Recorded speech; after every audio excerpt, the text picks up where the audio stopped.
এই নতুন বছরটা আমরা যেন বেশি বেশি আল্লাহর শুকরিয়া দিয়ে নতুন বছরটাকে সমৃদ্ধ করতে পারি, বেশি বেশি যেন আল্লাহর ইবাদত করতে পারি।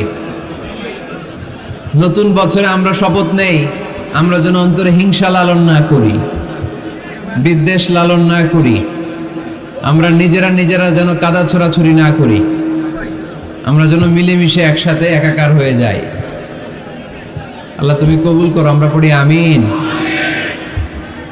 60টা জিনিস মানুষ মরে যাওয়ার পরে তার কবরে পৌঁছতে থাকে। ইন্না মিম্মা ইয়ালহাকুল মুমিন মিন হাসানাতিহি বা'দা মাউতিহি, মানুষ মরে যাওয়ার পরেও যে 60টা জিনিস তার কবরে পৌঁছায় তার মধ্যে একটা হচ্ছে মসজিদান বানাহু, সে যে মসজিদ বানিয়ে গিয়েছে ওই মসজিদের সওয়াব। সুবহানাল্লাহ পড়েন। আপনি টাকা দিয়ে মসজিদ বানিয়ে দিলেন, ওই মসজিদে মুসল্লিরা নামাজ পড়ে, রোজাদাররা এসে ওখানে ইফতার খায়, তাহাজ্জুদ আদায়কারীরা তাহাজ্জুদ পড়ে, তাদের সওয়াবের কমতি হবে না, কিন্তু তাদের সওয়াবের একটা পার্সেন্টেজ সওয়াব যে ব্যক্তি মসজিদ বানালো তার আমলনামে আল্লাহ ঢুকিয়ে দেয়। সুবহানাল্লাহ বলতে পারলেন না? হে নামাজি আমার ঘরে নামাজ পড়ো আজ, দিলে মে তোমার চরণ তলে হৃদয় যায় নামাজ।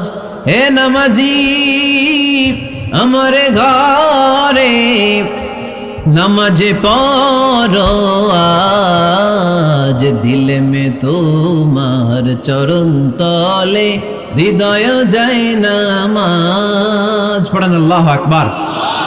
কি সুন্দর লিখেছেন কাজী নজরুল ইসলাম। কাজী নজরুল ইসলাম খুব সুন্দর করে বলেছেন, মসজিদেরই পাশে আমায় কবর দিও ভাই, ঠিক কিনা?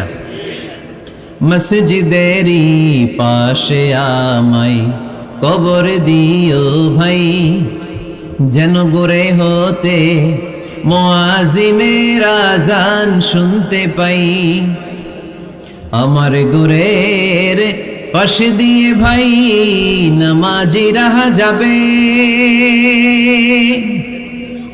পবিত্র সেই পায়ের ধ্বনি এ বান্দা শুনতে পাবে। গোরা যাব হতে গুনাহগার পাইবে রেহাই, মসজিদেরই পাশে আমায় কবর দিও ভাই। কত মানুষ নামাজি ভাই মসজিদাঙ্গিহীনাতে, আল্লাহর নামের জিকির করে লুকিয়ে গভীর রাতে। আমি তাদের সাথে ওই আল্লাহর নাম জপতে চাই, আল্লাহর নাম জপতে চাই। পড়েন সবাই, মসজিদেরই পাশে আমায় কবর দিও ভাই, যেন গোরে হতেও মুয়াজ্জিনের আযান শুনতে পাই। চিল্লায় পড়তে হবে আমিন। কি দরদ ছিল আমাদের জাতীয় কবি কাজী নজরুল ইসলামের, মসজিদের পাশে আল্লাহ তুমি আমার কবর দিও। আল্লাহ এই দোয়াটা কবুল করে নিয়েছে, ঠিক কিনা? ওনার কবরের পাশে মসজিদ আছে না নাই? আছে। এজন্য মসজিদের সাথে সম্পর্ক জুড়ে দেওয়া এটা ইমানদারের আলামত, আর মসজিদকে ঘৃণা করা এটা মুনাফিকের আলামত। এজন্য আমরা যেন আমাদের হৃদয়টাকে মসজিদের সাথে জুড়ে দেই, মসজিদের সাথে যেন সুসম্পর্ক থাকে। মসজিদ সবার, মসজিদ নিয়ে দলাদলি নাই। দলাদলি আছে অনেক জায়গায়, হানাফি মসজিদ, আহলে হাদিস মসজিদ এরকম আমরা দেখি বা শুনি, এটা ঠিক না। হানাফি মসজিদ বলে কোনো কথা নাই, আহলে হাদিস মসজিদ বলে কোনো কথা নাই। মসজিদ সবার।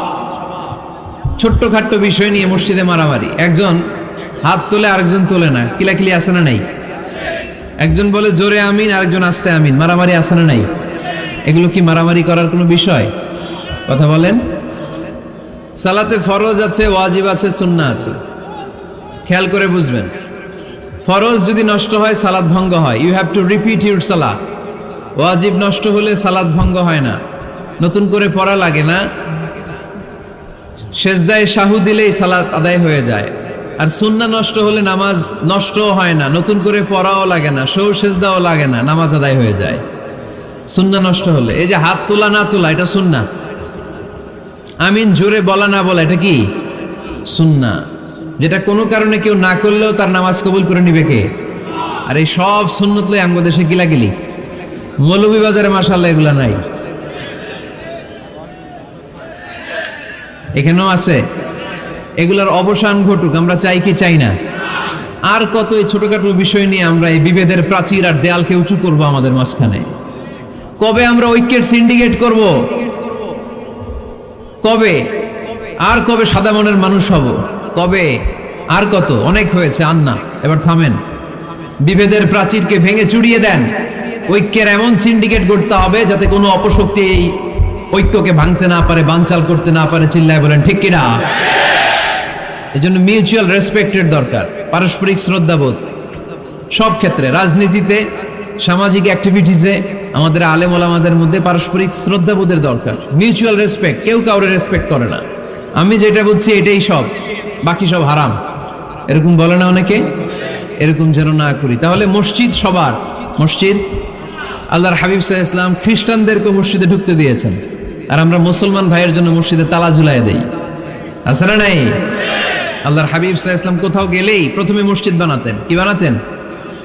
মসজিদ বানাতেন। মক্কা থেকে হিজরত করে মদিনায় আসলেন, কোবায় থাকলেন কয়েক সপ্তাহ। কোবা পল্লীতে তিনি মসজিদ বানালেন, মসজিদ কোবা। ওখানে প্রতি শনিবার কেউ যদি ওযু করে ওখানে যে 2 রাকাত নামাজ পড়ে, একটা কবুল উমরার সওয়াব আল্লাহ তাআলা তার আমলনামায় দিয়ে দেয়।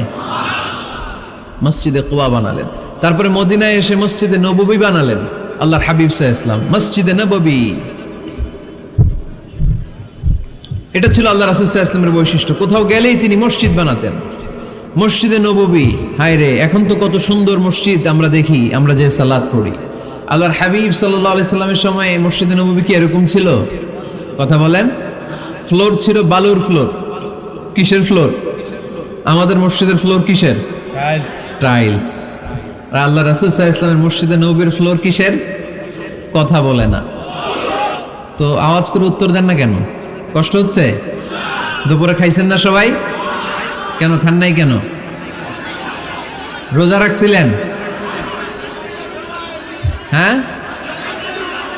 ফজর বাদে আইছি। আচ্ছা ঠিক আছে, ঠিক আছে। আচ্ছা আচ্ছা, সাউন্ড নাই, কথা শোনা যায় না? তো এটা শুনলা কেমনে? জিজ্ঞেস করলাম কথা শোনা যায় না, কয় না। তো এটা শুনলা কি করে? মানে অল্প শোনা যায়, তাই তো? একটু পরে আমার বিদায় ঘন্টা বাজবে, আমি চলে যাব। তোমরা ডিস্টার্ব করতে করতে আমার সময় শেষ। তোমরা ডিস্টার্ব করলে তোমাদের লস, আমি আমার টাইমের 1 মিনিটে বেশি যেতে পারবো না, কারণ এখানে আসরের সালাতের আজান শুরু হয়ে যাবে, এরপরে কোনো কথা নেই। আর বক্তব্য লম্বা করা এটা বেদাত। এই বেদাতকে আমি সুন্নাতের মধ্যে আনতে চাচ্ছি। একটা সময়ে একেবারে কমায় নিয়ে আসবো। এত প্রোগ্রামও আমি করতে চাই না। আমি ঘোষণা দিয়েছি আগামী বছরে সারা বাংলাদেশে আমার প্রোগ্রাম হবে 50টা। কয়টা? 50টা। এরপরের বছর 30টা, এরপরের বছর 20টা। বিভাগীয় প্রোগ্রাম করলেই চলবে আমার। এক এক বিভাগে যে 2 দিন 3 দিন খালাস। এত দরকার নেই, এত লম্বা চূড়ার বক্তব্যের দরকার নেই। আধা ঘন্টা চুপ করে শুনেন, কয়েকটা মেসেজ ড্রপ করি, take it with you to your home, then practice and apply in the society. নিয়ে যান, আমল করেন, সমাজে কাজে লাগান। সমাজটা আলোকিত করে দিবে কে? খুতাবুকুম তাবিলা সালাওয়াতুকুম কাসীরা। আল্লাহর হাবিব সাল্লাল্লাহু আলাইহি ওয়াসাল্লাম বললেন, কিয়ামতের একটা আলামত, কিয়ামতের আগে তোমাদের বক্তব্য হয়ে যাবে লম্বা, সালাত হয়ে যাবে খাটো। সালাতের পরে তাসবিহ পড়তে চায় না লোকজন, ব্যস্ত, মহা ব্যস্ত, সুপার বিজি। কোত্থেকে আসলে এই ব্যস্ততা? আপনি রবের সাথে মুনাজাত, না যাই ইউনাজি মুনাজাত, আপনার রবের সাথে একাকী নীরবে কথা বলতে মনে চায় না আপনার? এত তাড়াহুড়ো কিসের? ধীর স্থির হন, একটু স্থির হন, একটু মনোদৈহিক প্রশান্তি অর্জনের চেষ্টা করেন। সব সময় ব্যস্ত, ধাক্কাধাক্কি, উচ্ছৃঙ্খলা, এগুলো আমাদেরকে শেষ করে দিয়েছে। এজন্য লম্বা চোরা বক্তব্য ঠিক না। বক্তব্য শুনতে আমাদের ভালো লাগে, আমল করতে ভালো লাগে না। বক্তব্যটা শেষেই সিগারেট ধরায়, আছে না নাই? মাহফিল শেষেই বিড়ি ধরায়, কয় চমৎকার ওয়াজ করছে হুজুরে। ওয়াজটা সেরকম হয়েছে, অনেক কণ্ঠ সুন্দর হুজুরের। এতদিন ইউটিউবে দেখছি, আজকে সরাসরি দেখাইছি, আছে না নাই? তো কি লাভ হয়েছে? লাভটা হয়েছে কি? এই যে মাহফিল শেষে বিড়িটা ধরাইলেন আর গেলেন, কোনো লাভ হয় নাই। এগুলো থেকে বেরিয়ে আসতে হবে। বছরের পর বছর আমাদেরকে শেখানো হয়েছে একভাবে, কেউ এই পরিবর্তনের আওয়াজ তোলে নাই। আওয়াজ আপনাকে তুলতে হবে, আওয়াজ তোলার জন্য এত মানুষ লাগে না, আপনি একাই যথেষ্ট। আপনি দাঁড়ান না সামনে, দেখবেন আপনার সামনে কেউ টিকে থাকতে পারবে না, ঠিক কিনা? কিন্তু আপনার শক্ত সিদ্ধান্ত লাগবে, পরিবর্তনের জন্য শক্ত মানসিকতা লাগবে যে আমি পরিবর্তন করতে চাই। We have to change. যুগ জামানা পাল্টে দিতে চাই না অনেকজন। এক মানুষই আনতে পারে জাতির জাগরণ। এক মানুষই বিপদকালে বাঁচায় কাফেলায়, ক্ষুদ্র ডিঙ্গি বাঁচায় জাহাজ অসীম দরিয়ায়। এজন্য আপনার শক্ত সিদ্ধান্ত পারে আপনার মৌলভীবাজারটাকে দেশের শ্রেষ্ঠ জেলা, শ্রেষ্ঠ থানা হিসেবে আল্লাহর কাছে কবুল করতে, ঠিক কিনা?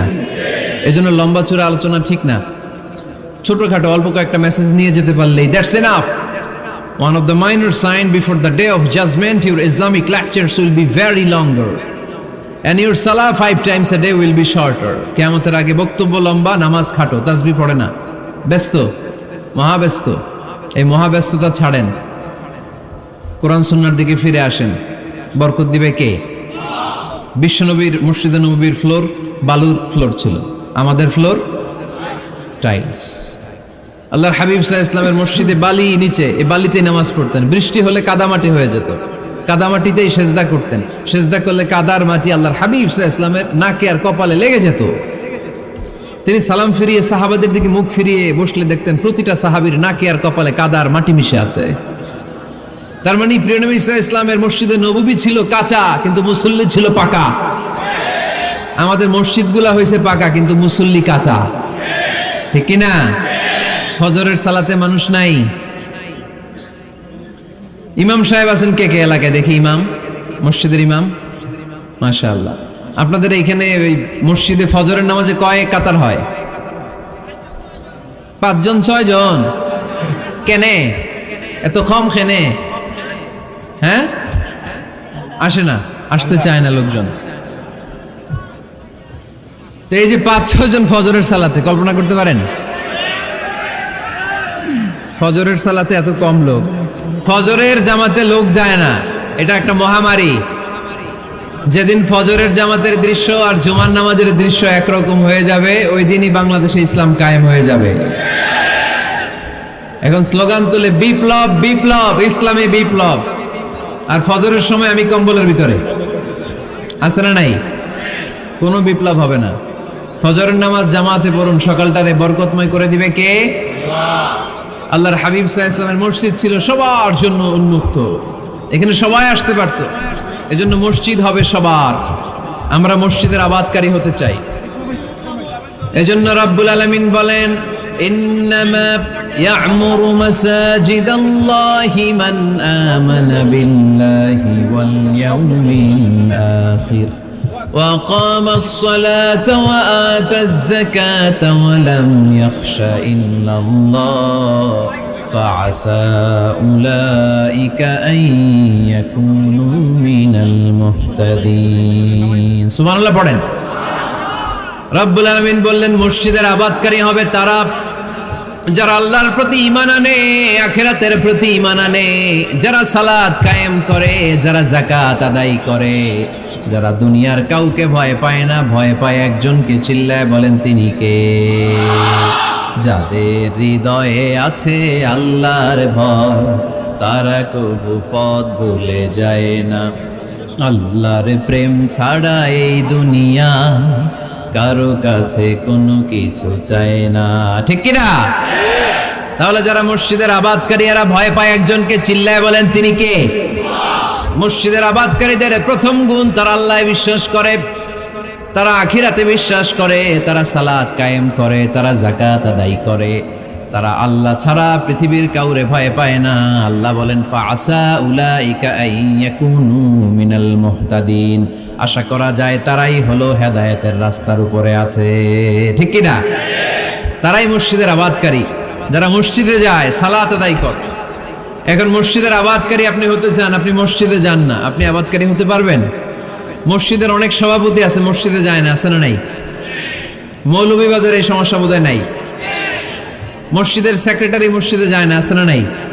তাহলে হইলো, এটা হইলো, এটা মেনে নেওয়া যায়? এজন্য সভাপতি সাহেবরা, আপনি কষ্ট করে মসজিদ বানিয়েছেন, মসজিদে যাবেন। সভাপতি সাহেব আপনি মসজিদে যাবেন। সেক্রেটারি সাহেব আপনি মসজিদে যাবেন, তাহলে আপনি সঠিক মসজিদের আবাদকারী হবেন, ঠিক কিনা?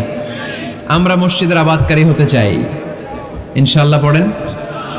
উমরানুল মাসাজিদ, মসজিদের আবাদ কি করে করতে হয়? মসজিদ আবাদ করার এক নাম্বার মাধ্যম হচ্ছে মসজিদ নির্মাণ করা। কি করা?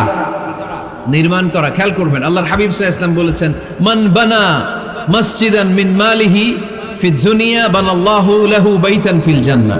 যে ব্যক্তি নিজের পকেটের টাকা খরচ করে দুনিয়াতে মসজিদ বানায়, আল্লাহ তাআলা তার জন্য জান্নাতে ঘর বানায়। 60টা জিনিস মানুষ মরে যাওয়ার পরে তার কবরে পৌঁছতে থাকে। ইন্না মিম্মা ইয়ালহাকুল মুমিন মিন হাসানাতিহি বা'দা মাউতিহি, মানুষ মরে যাওয়ার পরেও যে 60টা জিনিস তার কবরে পৌঁছায়, তার মধ্যে একটা হচ্ছে মসজিদান বানাহু, সে যে মসজিদ বানিয়ে গিয়েছে ওই মসজিদের সওয়াব। সুবহানাল্লাহ পড়েন। আপনি টাকা দিয়ে মসজিদ বানিয়ে দিলেন, ওই মসজিদে মুসল্লিরা নামাজ পড়ে, রোজাদাররা এসে ওখানে ইফতার খায়, তাহাজ্জুদ আদায়কারীরা তাহাজ্জুদ পড়ে, তাদের সওয়াবের কমতি হবে না, কিন্তু তাদের সওয়াবের একটা পার্সেন্টেজ সওয়াব যে ব্যক্তি মসজিদ বানালো তার আমলনামায় আল্লাহ ঢুকিয়ে দেয়। এজন্য বেশি বেশি মসজিদ বানাতে রাজি আছেন তো? তাহলে মসজিদ আবাদ করার প্রথম মাধ্যম হচ্ছে মসজিদ বানানো। 2 নাম্বার মাধ্যম হচ্ছে মসজিদে যেয়ে জামাতে সালাত আদায় করা। জামাতে সালাতুল জামাআ তাফদুলু সালাতাল ফাযযি বি27 দারাজা। ঘরে নামাজ পড়লে একা একা পড়লে যেই সওয়াব, জামাতে পড়লে 27 গুণ বেশি সওয়াব। সুবহানাল্লাহ বলতে পারলেন না? হে নামাজি আমার ঘরে নামাজ পড়ো আজ, দিল মে তোমার চরণ তলে হৃদয় যায় নামাজ। হে নামাজি আমার ঘরে নামাজ পড়ো আজ, দিল মে তোমার চরণ তলে হৃদয় যায় নামাজ। পড়েন আল্লাহু আকবার। কি সুন্দর লিখেছেন কাজী নজরুল ইসলাম। মসজিদ কেমন যেন মসজিদ তার নিজের ভাষায় আল্লাহর কাছে কেঁদে কেঁদে ফরিয়াদ জানায়, আল্লাহ নামাজিরা আমার ঘরে আসে না, কি সুন্দর টাইলস, কি সুন্দর মুসল্লা, কি সুন্দর এয়ার কন্ডিশন, সব আছে কিন্তু মুসল্লি নাই, ঠিক কিনা? মসজিদগুলো আল্লাহর কাছে ফরিয়াদ জানায়। এজন্য আমরা যেন মসজিদমুখী হই। কি মুখী? আওয়াজ করে বলতে হবে, কি মুখী? মসজিদমুখী। তাহলে মসজিদ আবাদের 1 নাম্বার পদ্ধতি মসজিদ বানানো। 2 নাম্বার মসজিদে বেশি বেশি যে জামাতে সালাত আদায় করা। 3 নাম্বারে মসজিদের সাথে সম্পর্ক জুড়ে দেওয়া, হৃদয়টা যেন সবসময় মসজিদের সাথে লেগে থাকে। আল্লাহর হাবিব সাল্লাল্লাহু আলাইহি ওয়াসাল্লাম বললেন, সাবআতুন ইউযিল্লুহুমুল্লাহু ফি যিল্লিহি ইয়াওমা লা যিল্লা ইল্লা যিল্লু। 7 শ্রেণীর ব্যক্তিকে আল্লাহ তাআলা কিয়ামতের দিন আরশের নিচে ছায়া দিবে, যেদিন আল্লাহর আরশের ছায়া ছাড়া কোনো ছায়া পৃথিবীতে থাকবে না। সেই দিনটা কি এই দিনের মতো? কিয়ামতের দিনটা আজকের এই দিনের মতো হবে? 50,000 বছর হবে। এটা লেন্থ, এটা ডিউরেশন। কাআন সাফসাফা লা তারা ফিহা ইওয়াজা ওয়ালা আমতা, লেভেল প্লেইং ফিল্ড, তামার জমিন। একটু কল্পনা করেন তো ওই দিনটা কত ভয়ঙ্কর। বাবা ছেলেরে চিনবে না ওই দিন, ছেলে বাবারে চিনবে না, স্ত্রী স্বামীকে চিনবে না, স্বামী স্ত্রীকে চিনবে না, পীর সাহেব মুরিদ চিনবে না, মুরিদ পীর সাহেবকে চিনবে না, নেতা কর্মীকে চিনবে না, কর্মী নেতাকে চিনবে না। হায় হায়, ইয়া নাফসি বলে কাঁদবে। সূর্যটা মাথার কাছে চলে আসবে, সূর্যের তাপে মাথার মগজগুলো গলে গলে নাকের ছিদ্র আর কানের ছিদ্র দিয়ে টপ টপ করে বেয়ে বেয়ে পড়বে। তৃষ্ণায় মানুষগুলো পাগল পাড়া, জিহ্বাটা বের হয়ে নাভি পর্যন্ত ঝুলতে থাকবে। সেদিন সবাই পাগলের মতো ছুটতে থাকবে, কোনো ছায়া নাই আল্লাহর আরশের ছায়া ছাড়া। আল্লাহর হাবিব বললেন 7 শ্রেণীর ব্যক্তিকে আল্লাহ তাআলা আরশের নিচে ছায়া দিবেন। এর মধ্যে 1 শ্রেণীর ব্যক্তি রাজুলুন কলবুহু মুআল্লাকুন বিল মাসাজিদ, ওই ব্যক্তি যার হৃদয়টা সবসময় আল্লাহর মসজিদের সাথে লেগে থাকে। মসজিদের সাথে যার হৃদয় লেগে থাকে তাকে আরশের নিচে ছায়া দিবে কে? এজন্য মসজিদের সাথে যেন আমাদের হৃদয়গুলো লেগে থাকে। অনেকেই দেখবেন এত ভালো নামাজে, জোহর পরে টেনশন করে আসরটা কই পড়বো, আসর পরে চিন্তা করে মাগরিবের সময় আমি কোথায় থাকবো, মাগরিবের সময় টেনশন, ইস এশাটা হয়ে গেলেই তো শেষ। এরকম লোক আছে না নাই? এদেরকে সেই কঠিন ভয়াবহ দিনে আরশের নিচে ছায়া দিবে কে? তারপরে মসজিদ আমাদের 4 নাম্বার পদ্ধতি মসজিদকে পরিচ্ছন্ন রাখা, মসজিদকে ঝাড়ু দেয়া। মসজিদকে যারা পরিষ্কার করে তাদের হৃদয়ের যন্ত্রণা দূর করে দেয় কে? সাইয়েদনা ইব্রাহিম আলাইহিস সালাম এবং ইসমাঈল আলাইহিস সালামকে আল্লাহ তাআলা আদেশ করেছেন তাহহিরা বাইতিয়া লিত-তাইফিনা ওয়াল আকিফিনা ওয়ার রুকআই সুজুদ। হে ইব্রাহিম, ইসমাঈল, বাপ বেটা দুইজন মিলে মসজিদ ঝাড়ু দাও। কি ঝাড়ু দাও? মসজিদেরি ঝাড়ু বড়দার ও কামারে হাত শোনো আমার মুনাজাত। পড়েন, শোনো শোনো ইয়া ইলাহি আমার মুনাজাত, শোনো আমার মুনাজাত। পড়েন আমিন। মসজিদ ঝাড়ু দেওয়া মসজিদ আমাদের অন্তর্ভুক্ত। আপনারা কেউ কোনোদিন মসজিদ ঝাড়ু দিয়েছেন নাকি? কে কে দিয়েছেন দেখি? সবাই? সবাই মসজিদের খাদেম? মাশাআল্লাহ। আমিও দিছি মসজিদ ঝাড়ু, অনেক দিছি। মাশাআল্লাহ, আল্লাহ তুমি কবুল করো। যাদের হৃদয়ে বড় জ্বালা, ফ্যামিলিতে সুখ নাই, শান্তি নাই, তারা হৃদয়ে প্রশান্তি আনতে চাইলে এতিমখানায় যাবেন, এতিমের মাথায় হাত বুলিয়ে দিবেন, এতিমের মুখে খাবার তুলে দিবেন। আপনার হৃদয়টারে নরম করে দিবে কে? আল্লাহর ঘর মসজিদে যাবেন, নিজ হাতে মসজিদটারে একটু পরিষ্কার করে দিবেন, আপনার জীবনটারে উজালা করে দিবে কে? তাহলে এগুলো করার মাধ্যমে আমরা মসজিদের আবাদ করতে চাই। আমরা মসজিদের আবাদকারী হতে চাই কি চাই না? আল্লাহর ঘর মসজিদ আবাদ করার মতো শ্রেষ্ঠ কাজ পৃথিবীতে হতে পারে না। এই মসজিদের কিছু আদব আছে, আল্লাহ রাসূল সাল্লাল্লাহু আলাইহি ওয়াসাল্লাম বলেছেন এই আদবগুলো মেনটেন করে যেন আল্লাহর ঘর মসজিদের সাথে আমরা ব্যবহার করি। মসজিদের 1 নম্বর আদব হচ্ছে মসজিদে ওযুর সাথে প্রবেশ করা। কিসের সাথে? ওযু করে পরিচ্ছন্ন হয়ে মসজিদে প্রবেশ করা। এজন্য অপবিত্র অবস্থায় গোসল ফরজ, এরকম অবস্থায় মসজিদে ঢোকা যাবে? কথা বলেন, ঢোকা যায়? যেই নারীদের মাসিক চলতেছে, মেনস্ট্রুয়েশনাল পিরিয়ড চলতেছে, ওই নারীদের পক্ষে মসজিদে ঢোকা জায়েজ আছে? নাই। তাহলে এটা হলো 1 নম্বর আদব।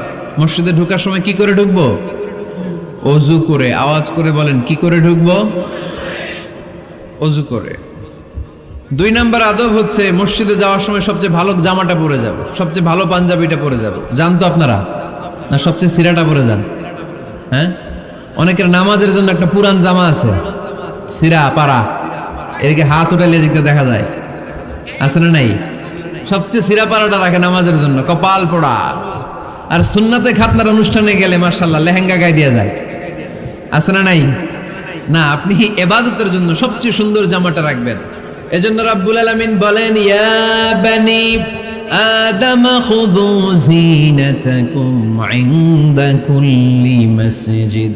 ও বনি আদম, তুমি যখন আল্লাহর ঘর মসজিদে ঢুকবা, ও বনি আদম, তুমি যখন নামাজের মুসল্লায় দাঁড়াবা, তোমার সবচাইতে দামি, সবচাইতে সুন্দর জামাটা গায়ে দিয়ে তুমি নামাজে দাঁড়াও।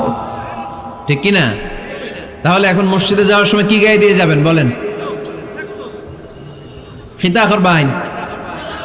হ্যাঁ, মাশাআল্লাহ। হ্যাঁ, সবচেয়ে ভালো কাপড়টা আয়রন করে পারফিউম মেখে তারপরে আমরা যাব। রাজি আছেন তো? 3 নম্বর আদব হচ্ছে মসজিদে ঢোকার সময় বাম পা দিয়ে ঢুকতে হয়।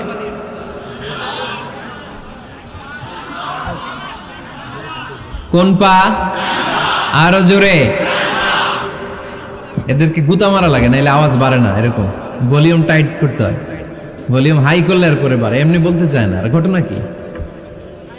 হ্যাঁ, খায় নাই। বদরের যুদ্ধ হয়েছিল রমাদানে, কোন সাহাবী খায় নাই। না খাইয়া একেবারে সাইজ করে দিছে কাফেরদেরকে। আমরা না খেলেও আমাদের হৃদয়ে ইমানি শক্তি আছে না নেই? এই তো বোঝা যাচ্ছে ইমানি শক্তি আছে। এতক্ষণ আছিল কই?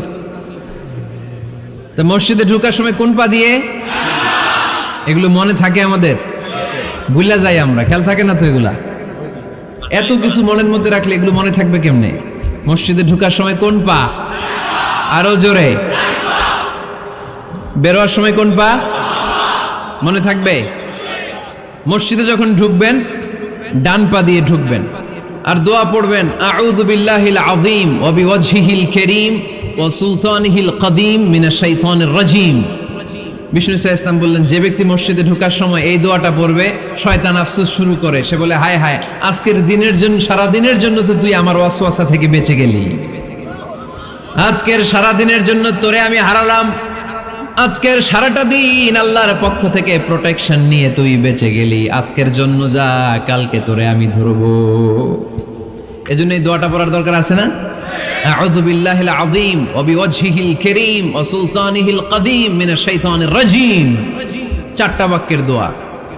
মুখস্থ করতে কষ্ট হলে যে ইউটিউবে চলে যাবে আজকেই, ওখান থেকে শুনে আপনারা মুখস্থ করে নেবেন, এই দোয়াটা পড়বেন। তাহলে ওই দিনের জন্য শয়তানের ওয়াসওয়াসা, টেম্পটেশন, প্রভোকেশন থেকে আপনি আল্লাহ তাআলার প্রোটেকশনে চলে গেলেন। সুবহানাল্লাহ পড়েন।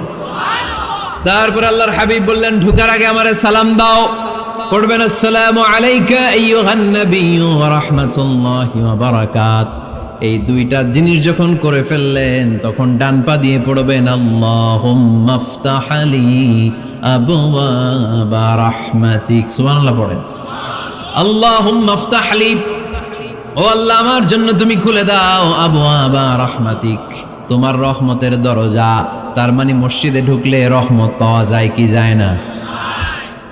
মসজিদে ঢুকলে পাওয়া যায় রহমত, মসজিদের বাইরে রহমতের কথা আল্লাহ বলে নাই। মসজিদের ভিতরে রহমত। কোথায় রহমত? কোথায়? মসজিদের ভিতরে রহমত আছে না?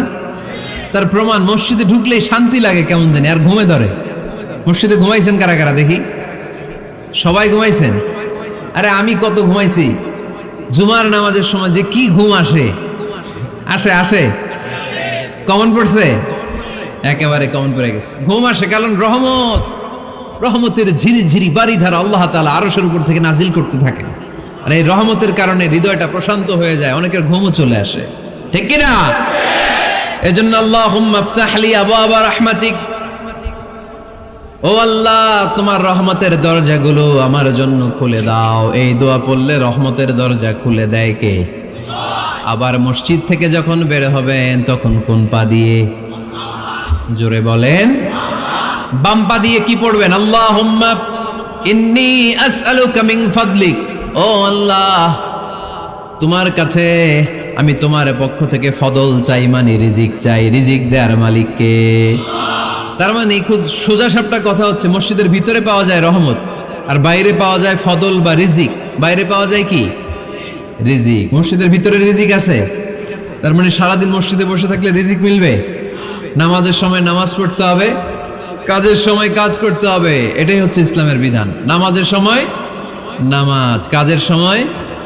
আমি প্রশ্ন করব, আওয়াজ করে উত্তর দেন। নামাজের সময়, কাজের সময়, নামাজের সময়, কাজের সময়, এটা মনে থাকবে।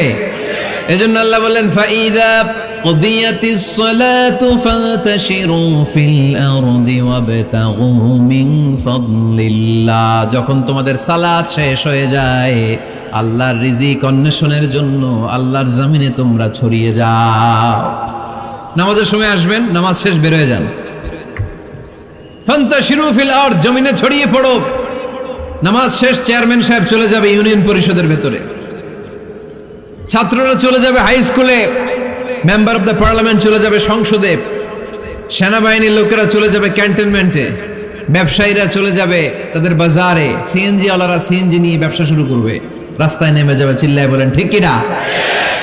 এটাই ইসলামের বিধান। নামাজের সময় নামাজ, কাজের সময়। আচ্ছা, তাহলে প্রথম সুন্নাত পেলাম, পবিত্র হয়ে ঢুকবো, ভালো জামা পরে ঢুকবো 2 নাম্বার। 3 নাম্বার, ঢোকার সময় কোন পা, বের হওয়ার সময়। 4 নাম্বার, মসজিদে ঢুকে 2 রাকাত। মসজিদে ঢুকে কয় রাকাত পড়েন আপনারা? তাহিয়াতুল মসজিদ, মসজিদে আপনি ওয়েলকাম জানাবেন, ঢুকেই 2 রাকাত পড়বেন, ওযু করলেই 2 রাকাত। আল্লাহর হাবিব সাল্লাল্লাহু আলাইহি ওয়াসাল্লাম মসজিদে নববীতে জুমার খুতবা দিচ্ছেন। খুতবা চলাকালীন সময়ে এক সাহাবী এসে মসজিদের মধ্যে বসে পড়লেন। আল্লাহর হাবিব সাল্লাল্লাহু আলাইহি ওয়াসাল্লাম সাহাবীরে বললেন, দাঁড়াও। সাহাবী দাঁড়ালেন। আল্লাহর নবী জিজ্ঞেস করলেন, কেন বসে বললা? 2 রাকাত পড়ছো নাকি? সাহাবী বলে, পড়ি নাই। বিশ্বনবী বললেন, তাহলে তাড়াতাড়ি 2 রাকাত নামাজ পড়ে বসে যাও। সুবহানাল্লাহ পড়েন। 2 রাকাত পড়ো নাই তো পড়ো, দাঁড়াও, তারপরে বসো। দেখেন, খুতবা চলাকালীন সময়ে আমাদের খতিবরা কখনো খুতবা থামায়? কথা বুঝেন নাই? জুমার খুতবা আপনারা শুনেন না? খুতবা চলতেছে, ওই মুহূর্তে ইমাম সাহেবরা কখনো খুতবা থামায়? মাঝখানে কোনো ঝামেলা হলে থামায় না। প্রথম খুতবা শেষ, বসে, তারপরে দ্বিতীয় খুতবা। খুতবার মাঝখানে কোনো থামাথামি নাই। কিন্তু আল্লাহর হাবিব সাল্লাল্লাহু আলাইহি সাল্লাম কেমন খতিব ছিলেন দেখেন। আল্লাহর হাবিব সাল্লাল্লাহু আলাইহি সাল্লামের খুতবা দেওয়ার স্টাইল এন্ড অ্যাটিটিউড এবং আমাদের খুতবা দেওয়ার স্টাইল এন্ড অ্যাটিটিউড আল্লাহ রাসূল সাল্লাল্লাহু আলাইহি ওয়াসাল্লামেরটা কত প্রাণবন্ত ছিল। আল্লাহ রাসূল সাল্লাল্লাহু আলাইহি ওয়াসাল্লাম সোসাইটি ওরিয়েন্টেড একজন পার্সোনালিটি ছিলেন, সমাজের মানুষ কেন্দ্রিক, খুব সামাজিক ছিলেন আল্লাহ রাসূল সাল্লাল্লাহু আলাইহি ওয়াসাল্লাম। তিনি দেখলেন একজন বসে পড়ছে, উনি খুতবা থামায় দিলেন, জুমার খুতবা থামায় বললেন, এই নামাজ পড়ছো না, পড়ো 2 রাকাত পড়ো। আবার খুতবা শুরু করলেন, সুবহানাল্লাহ পড়বেন না? একবার তিনি খুতবা দিচ্ছেন, দেখলেন আল্লাহ রাসূল সাল্লাল্লাহু আলাইহি ওয়াসাল্লামের 2 জন নাতি হাসান আর হুসাইন রাদিয়াল্লাহু তাআলা আনহুমা, ছোট্ট মানুষ, কাতারের ভিতরে ঢুকে কোন সাহাবী টুপি টান দেয়, কারো পাগড়ি ধরে টান দেয়, একজন এদিকে দৌড় দেয়, আরেকজন ওদিকে দৌড় দেয়, মসজিদে একটা ডিস্টার্ব হচ্ছে।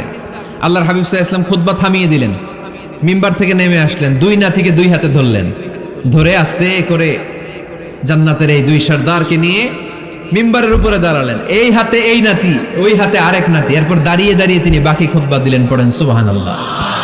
কত প্রাণবন্ত খুতবা। উনিও খুতবা দিতেন, আমরাও খুতবা দেই। আল্লাহর হাবিব সাল্লাল্লাহু আলাইহি ওয়াসাল্লাম খুতবা দিচ্ছেন, এক সাহাবী এসে বলল, ইয়া রাসূলুল্লাহ, মদিনায় দুর্ভিক্ষ, বৃষ্টি নাই, আপনি বৃষ্টির দোয়া করেন। রাসূল সাল্লাল্লাহু আলাইহি ওয়াসাল্লাম খুতবা থামায় দিলেন, থামায় দিয়ে দোয়া শুরু করলেন, আল্লাহুম্মা আসকিনা গাইসান মুগীসান মারিআন মুরিআন নাফিআন গায়রা দার আজিলান গায়রা আজল।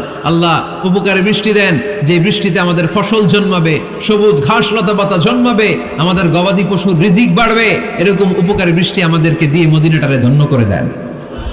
বৃষ্টি শুরু হলো, জুমাবার বৃষ্টি, শনি রবি সোম মঙ্গল বুধ বৃহস্পতি শুক্র, টানা 7 দিন বৃষ্টি। এবার বৃষ্টির চোটে মদিনায় বন্যা হয়ে গেছে। এতদিনে দুর্ভিক্ষ, এতদিনে কি, এখন বৃষ্টির বরকতের দোয়া করছে, বৃষ্টিতে এবার বন্যা। যেই সাহাবী বৃষ্টির জন্য দোয়া করতে বলেছিলেন, পরের জুমাবারের খুতবার সময় এসে ওই সাহাবী বলেন, ইয়া রাসূলুল্লাহ, আবার খুতবার মাঝখানে, ইয়া রাসূলুল্লাহ, আর বৃষ্টির দরকার নাই, আর দরকার নেই, এবার বৃষ্টি বন্ধের দোয়া করেন। আল্লাহর হাবিব সাল্লাল্লাহু আলাইহি ওয়াসাল্লাম খুতবা থামিয়ে আবার বন্ধের দোয়া, আল্লাহুম্মা হাওয়ালাইনা ওয়ালা আলাইনা, হে আল্লাহ আমাদের চারিদিকে দেন, মদিনাতে আর বৃষ্টির দরকার নাই। চিল্লায় পড়েন সুবহানাল্লাহ। এজন্য খতিব হবে এরকম প্রাণবন্ত খতিব। সমাজে কি চলে, কি ক্রাইসিস, কি সংকট, ইয়াংরা কোন সমস্যায় ভোগে, আমাদের রাজনৈতিক অঙ্গনে কি সমস্যা, আমাদের অর্থনৈতিক অঙ্গনে কি সমস্যা, আমাদের সামাজিক অঙ্গনে কি সমস্যা, আমাদের পরিবারগুলোর ভেতরে কি ঝামেলা, প্রত্যেকটা কথা মসজিদের মিম্বার থেকে আসার দরকার আছে না নাই? আল্লাহর হাবিব সাল্লাল্লাহু আলাইহি ওয়াসাল্লাম এভাবেই সমাজকে ঠিক করে দিতেন। 2 রাকাত মসজিদে ঢুকে আজকে থেকে আমরা পড়ব। মসজিদে ঢুকলেই কয় রাকাত মনে থাকবে না ভুলে যাবেন? তারপরে আল্লাহর হাবিব সাল্লাল্লাহু আলাইহি ওয়াসাল্লাম বলেছেন, খবরদার কবরের উপর মসজিদ বানিও না। কবরস্থান একদিকে, মসজিদ আর একদিকে। কিন্তু বাংলাদেশে মসজিদের সাথে কবর মিলানো আছে না নাই? ছোট্ট একটা মসজিদ, কিন্তু এত বড় বাবার কবর আছে না নাই? না, এগুলো করবেন না আপনি। আগে হবে মসজিদ, পরে কবরস্থান। যেমন মসজিদে নববী হয়েছে আগে, তারপরে বিশ্বনবীর কবর এখানে আছে না নাই? মসজিদে নববী প্রতিষ্ঠিত হয়েছে আগে, পরে বাকি কবরস্থান আছে না নাই? কিন্তু কোন আল্লাহর ওলির কবরস্থানের উপরে যদি মসজিদ বানান, তার উপর লানাত দিয়েছে কে? লাআনা রাসূলুল্লাহ আলাল ইয়াহুদ ওয়ান নাসারা ইত্তাখাযু কুবুর আমবিয়াইহিম মাসাজিদা। আল্লাহ আল্লাহর রাসূলের লানত ইহুদি নাসারাদের উপর, কারণ ইহুদি আর নাসারাদের একটা খাসলাত, একটা বৈশিষ্ট্য ছিল, তারা তাদের নবীদের কবরের উপরে মসজিদ বানায় ফেলত। এটা করা যাবে? এজন্য এলাকায় এলাকায় এই ঝামেলা, কবর আর মসজিদ হবে আলাদা। আবার মসজিদের কেবলার দিকে যেন কবরস্থান না হয়, তাহলে শিরক হওয়ার সম্ভাবনা আছে না নাই? খুব সাবধান, আল্লাহ সব মাফ করে কিন্তু শিরক মাফ করে না, ঠিক কি না? শিরক হচ্ছে মহাপাপ, সব পাপের বাপ। এজন্য আমরা সব করলেও শিরকের গুনাহ মুসলমান কখনো করতে পারে। এরপর আল্লাহর হাবিব বললেন, মসজিদকে পরিষ্কার পরিচ্ছন্ন রাখো, এটাও মসজিদের আদাব। মসজিদে আতর লাগিয়ে দেন, বাখুর জ্বালিয়ে দেন। আপনাদের এই এলাকার মধ্যে তো বাখুরের অভাব নাই, আগরের অভাব নাই, ঠিক কিনা? গতকাল প্রোগ্রাম ছিল কই? সুজানগর, আগরের রাজধানী। আগর চিনেননি আপনারা? হ্যাঁ, এই যে দেহনেল উদ পারফিউম, আপনাদের এই যে মাহতাব সাহেবের আল হারামাইন, এরপরে যে আজমল কোম্পানি, এও আপনাদের এই মৌলভীবাজার এলাকার। এরকম অনেক কোম্পানি আছে দুবাই ভিত্তিক, গোটা বিশ্বে ওনারা ব্র্যান্ডিং করেছে। এগুলোর র ম্যাটেরিয়াল, কাঁচামাল যায় হচ্ছে আপনাদের মৌলভীবাজার থেকে। সম্মানিত ভাইয়েরা, মসজিদ পরিষ্কার পরিচ্ছন্ন রাখবেন, এই বাখুর জ্বালাবেন, দেহনেল উদ, এই পারফিউমগুলো ছড়িয়ে দিবেন। মসজিদের মধ্যে অনেক মসজিদে দুর্গন্ধ আছে না নাই? এই কার্পেটের মধ্যে ময়লা, পরিষ্কার করে না। আল্লাহর হাবিব সাল্লাল্লাহু আলাইহি ওয়াসাল্লাম বলেছেন, খবরদার। আম্মা জান আয়েশা বর্ণনা করেন, আমার রাসূলুল্লাহ সাল্লাল্লাহু আলাইহি ওয়াসাল্লাম বিবিনাইল মসজিদ ফি দুয়ার, ওয়া আন তুতাইয়াবা ওয়া তুনাজ্জাফ, আমরা যেন এলাকা এলাকায় মসজিদ বানাই, মসজিদগুলোকে যেন পারফিউম দিয়ে আতর দিয়ে সুগন্ধময় করে দেয়, বিষ্ণুনবী আদেশ করেছেন। সুবহানাল্লাহ পড়েন। এজন্য কোনো অপরিচ্ছন্ন মসজিদ থাকতে পারবে না। মসজিদের পাশ দিয়ে গেলে আতরের ঘ্রাণে আমোদ হয়ে লোকজন যেন বুঝতে পারে এটা আল্লাহর ঘর, মসজিদ। চিল্লায় বলেন ঠিক কিনা? এরপরে আল্লাহর হাবিব সাল্লাল্লাহু আলাইহি ওয়াসাল্লাম বলেছেন মসজিদের আরেকটা আদব হলো মসজিদকে অতিমাত্রায় ডিজাইন না করা। বেশি ডিজাইন করা যাবে না। এমন ডিজাইন করা যাবে না যে এটা মসজিদ বোঝাই যায় না, এত লাইটিং ফাইটিং করে, এটা কি মসজিদ না কমিউনিটি সেন্টার বোঝাই যায় না। আছে না নাই? আছে। এরকম যেন আমরা না করি সম্মানিত ভাইরা। বিশেষ করে মসজিদের সামনের দেয়ালে। কোন দেয়ালে? সামনের দেয়ালটা, কেবলার দিকে যেই দেয়াল, এই দেয়ালটা হতে হবে ফ্রেশ, যাতে করে মানুষের দৃষ্টি আকর্ষণ না করে। প্রায় মসজিদের দেয়ালের মাঝখানে দেখবেন আপনি ক্যালেন্ডার ঝুলায় রাখে, আছে না নাই? মৌলভীবাজার কি অবস্থা? খিতা খবর আছে? তো এই যে ক্যালেন্ডার ঝুলায় রাখে, ওইখানে দেখবেন বিভিন্ন মসজিদের ছবি, এতিমখানার ছবি, মানুষের ছবি। তো মানুষ নামাজও পড়ে আবার ওগুলোও তাকায়, আছে না নাই? প্রথম কাতারে পরে ওইখানে কি লেখা এগুলো পরে, তার ডিস্টার্ব হচ্ছে না? এই মুসল্লির দৃষ্টি যাতে অন্যদিকে না যায় এটা খেয়াল রাখতে হবে। যদি পারা যায় মসজিদের সামনে কোনো ঘড়ি টড়ি চলবে না। ঘড়ি মসজিদের পেছনের দেয়ালে, সময়সূচি পেছনের দেয়ালে, সব পেছনে। সময় কয়টা বাজে ওটা ইমাম দেখলেই চলবে, ইমাম এভাবে দেখে নিবে, আপনারাও দেখে নিবেন। কিন্তু সামনের দেয়ালটা যত সিম্পল করা যায়। আল্লাহর হাবিব সাল্লাল্লাহু আলাইহি ওয়াসাল্লাম নামাজ পড়া অবস্থায় সামনে এমন কিছু রাখতেন না যেটার দ্বারা আল্লাহর হাবিব সাল্লাল্লাহু আলাইহি ওয়াসাল্লামের সালাতে মনোযোগ অন্যদিকে চলে যায়।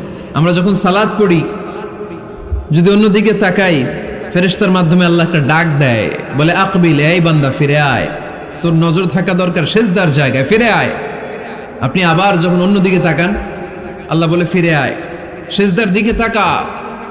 আপনি আবার যখন ঘড়ির দিকে তাকান আল্লাহ বলে আকবিল, ফিরে আয়, সেজদার দিকে তাকা। আপনি যখন আবার অন্যদিকে তাকান তখন আল্লাহ বলে লা হাজাতা লি ইলা সালাতি, তোর এই নামাজের দরকার আমার নাই। নাউজুবিল্লাহ পড়বেন না? তোর এই নামাজের দরকার আমার নাই।